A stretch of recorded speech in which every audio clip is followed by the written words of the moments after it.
Hi guys, ako pala yung JP. Ako man sikat, pero pangalan ko kalat.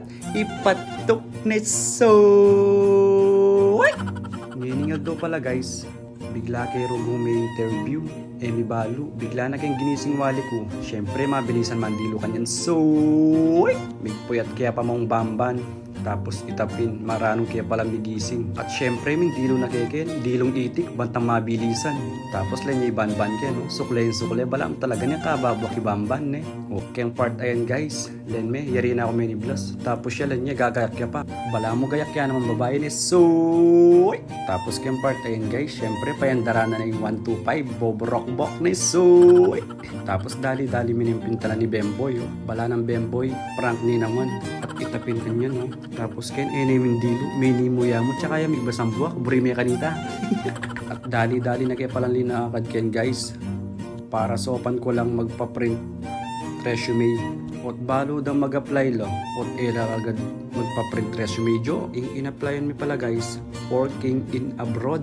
Burime kanita. So, syempre dali-dali na rin tinakasing kulong-kulong ng daddy ng Banban. Mamalagway Banban ken soy. Siyempre, working of abroad Jane. 1 week na kaya pala mag-apply kayo ni guys. Ngini kaya pa may yaus, biglaan pa. Uling first time may mag-apply kayo ng abroad guys. May lili kay Rugo, lain nyo naman yung dala, no? Kalinis ni, bala mo itang kakilala ko, alampawid na dinat. Pero into tuyang marinat. Charot, hindi gayon. Tapos kayang partayan guys, ayan, may fill up na kaya pala. At yung kaya pala kayo ng guardhouse. Pesulot danore lagyo mi guys. Tapos yung kayabi ako, yung Bemboy. O pasula ilagyo ka na ako. Ko na yung lagyo yung lagyo, no?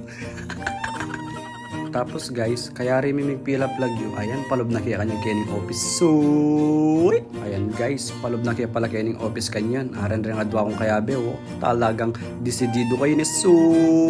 At ay tapin guys, ayan, milob na kaya pala kening. At yun na kaya pala kening, marimlayap mo yung Bemboy, oh. At aran pala rin kayabi may mayaos guys. Sheti kaya palang katao. At dali-dali na kayong peluban para ma-interview. Aren pala, oh, waiting na kaya kanyang kensoy. Tahimik kaya mo kanyang kensoy, pero yung tutukan yan, karug-karug na kaya kanyang kensoy. Kawari kumarugsoy, working of abroad Janie. Sino kaya ang mapalad, ang matatanggap dito sa bahay ni Kuya? Si Bamban ba? O si Bemboy?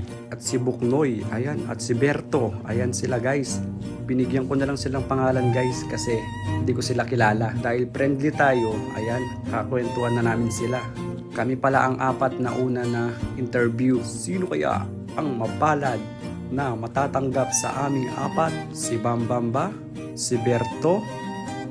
O si Jack? Abangan ang video na to hanggang sa matapos ang episode 2. Malalaman nyo kung sino ang natanggap at natanggal dahil iba-iba ang sagot namin kay ma'am. Pero isa lang ang tanong ni ma'am. Pero iba-iba ang sagot namin. Ayun na nga guys, lumabas na si Bemboy. Ayan, lumabas na din ang tatlong kasama niya. Ang kasama pala ni Bemboy, si Bornok at si Onyok. Sino kaya ang makukuha sa kanilang tatlo? Sa part na yun guys, ayan, nagdadrive na si Banban. Desidido siya mag-drive kasi tama yung sagot niya. Kanyang kabait si Banban. Motor na ni dad niya, siya pa'y magdadrive. Nagpapaalam na pala ako dyan guys, pero di pa pala tapos yung video ko. At ayun na nga guys, dali-dali nang dinrive ni Banban yung kulong-kulong ni daddy niya. Palaban pa rin yung kulong-kulong ni daddy niya kahit warak-warak yung daan dito guys. Pero kahit warak-warak, nature dito guys, tignan nyo naman yung kapaligiran. At di namin inaasahan na pangyayari guys, tignan nyo naman. Nawalan ng gas yung kulong-kulong ni dad ni Banban. Di namin inaasahan na pangyayari to. Napakasaya namin kanina tapos biglang lungkot at nagtulak kaming tatlo. Napakalayo pala ng pinuntahan namin guys kasi working of abroad to. Yung ansaya namin pumunta, bandang huli nung umuwi kami, nagtulak kaming tatlo. Ayan, ginogo-gogo pa ni Banban yun. Kala niya may natitira pang gas pero wala talaga guys. No choice kami kung di magtulak. Napakainit pa naman ngayong araw na to. Dahil tunay kaming kaibigan, di kami mag-iiwanan. Sa hirap man o ginhawa, kami pa rin na magkakasama. Buti na lang guys, may mabuting puso na tumulong sa amin.